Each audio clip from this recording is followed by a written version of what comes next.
welcome back to another review. Today, as you can see, I'm reviewing Just Mercy. I saw this a few days ago and I had to take some time to decompress before I did this video because I cried throughout this film. I cried while I was trying to think of what to say in my review, and I'm like, I don't want to be crying on camera, so I'm just gonna wait until my brain has completely, sorted all of my emotions out before I do that. So I think I've done that, and I think I can safely talk about this movie without crying. I'll try. I don't want it to be another Endgame situation where I'm just choking back tears on camera. That's just awkward.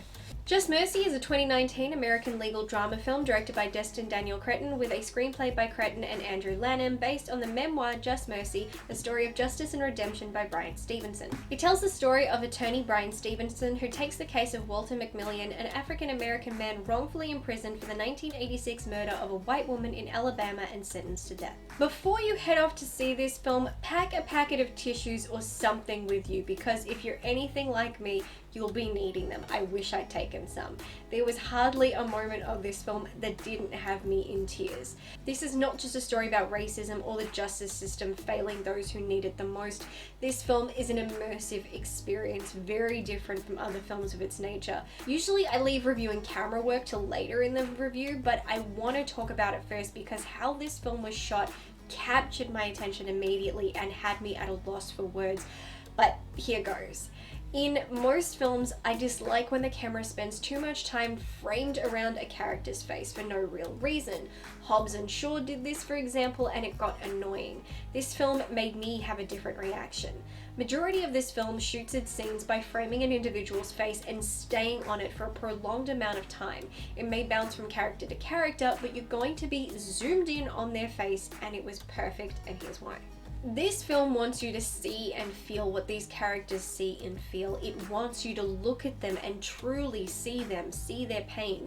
You have nowhere else to look. You're forced to confront their suffering, and it is beyond powerful.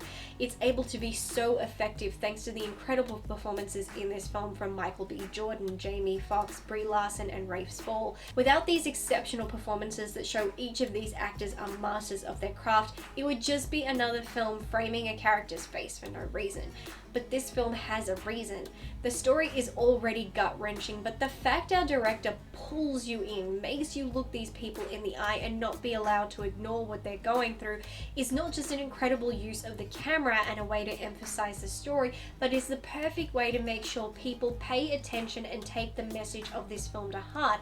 If you walk away having learned nothing or felt nothing, you're heartless. There were so many subtle but powerful choices made for this film. You know they're there, but they're subtle enough that they allow the film to speak for itself. Twice in this film, we see an African American pulled over for no reason. Both times the shot is framed perfectly to illustrate one thing each scene has in common: a single action performed by each character.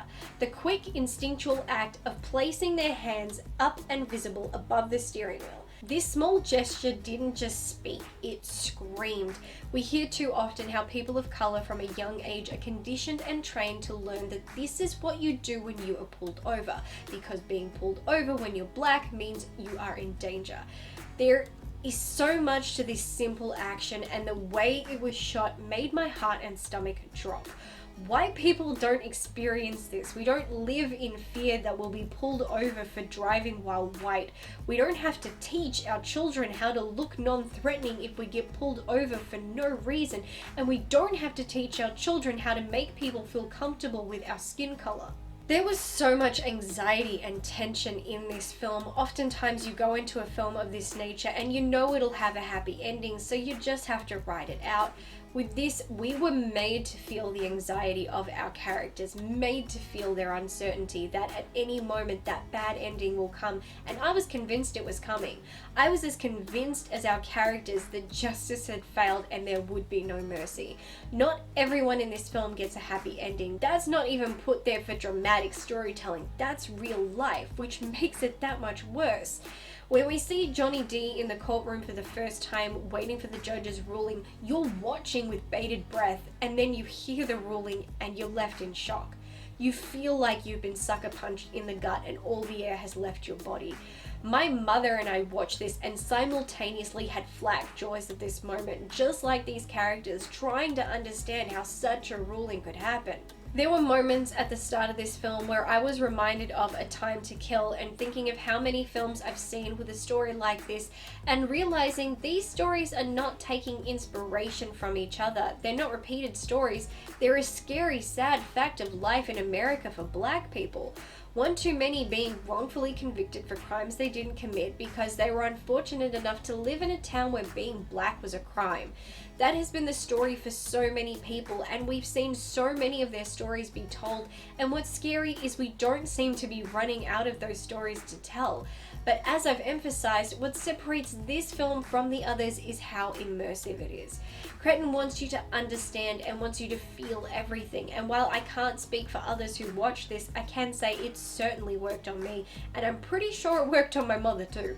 I'm shocked and upset that some aspect of this film wasn't recognized for the 2020 awards season. I'm also super upset that this film is only just coming out in Australia, because if it had come out in 2019 as it did in America, I would have changed my top 10 best movies of 2019 to a top 11, because this film is phenomenal. It's exquisitely painful and confronting, and I appreciate what an experience this film was. I appreciate the fantastic performances in this film that told this story so well, and I love the director for showcasing the incredible talent on the screen. Yeah, this film just left me quite speechless. It was just incredible. It was truly incredible, and the fact that, you know, we've Oscars are coming and it's like, really? Nothing for this film? Really? I mean, that just blows my mind. I mean, but then again, people suck. I can confirm people suck because there were some disrespectful shits in the audience when I saw this film. Let's see. One of the saddest moments of the film is happening on the screen. I'm crying, my mom's crying, I can hear a woman down the front crying, I can hear somebody else crying, you can hear the sniffles, so you know people are crying. And this bitch in front of me decides at that moment, during this horrifically painful and emotional and depressing scene, decides to pull out her phone and check her messages. Now here's the thing, I could see her lock screen. There was nothing on her phone that said she had a text. There were no notifications on her phone. That's also, she had the brightness up full, you bitch. And yet she still unlocked it, opened it, went to her text messages like, oh, I don't have anything. It's like, yeah, your lock screen told you that, you idiot. But nevertheless, she's still going through and then drinking a drink, like basically just completely ignoring what's going on the screen. I'm just like, how can someone ignore this right now? Like, is it because it's just too much for you and you can't handle it? Which is pathetic in my opinion, because it's a movie and it's meant to be hard to watch. Either way, I just thought that was really disrespectful. And then we had this dick whose phone went off 3 times. Not once, not twice, 3 times. First it was a text message sound, and for a moment I thought it was the movie, and then I went, hang on a minute. This was filmed in this story takes place in the late 80s, early 90s. They didn't have phones like that back then, or with those ringtones. I'm like, oh, you asshole, whoever you are. And then apparently they didn't learn from that time and shut off their phone or put it on silent, because it went off again a little while later.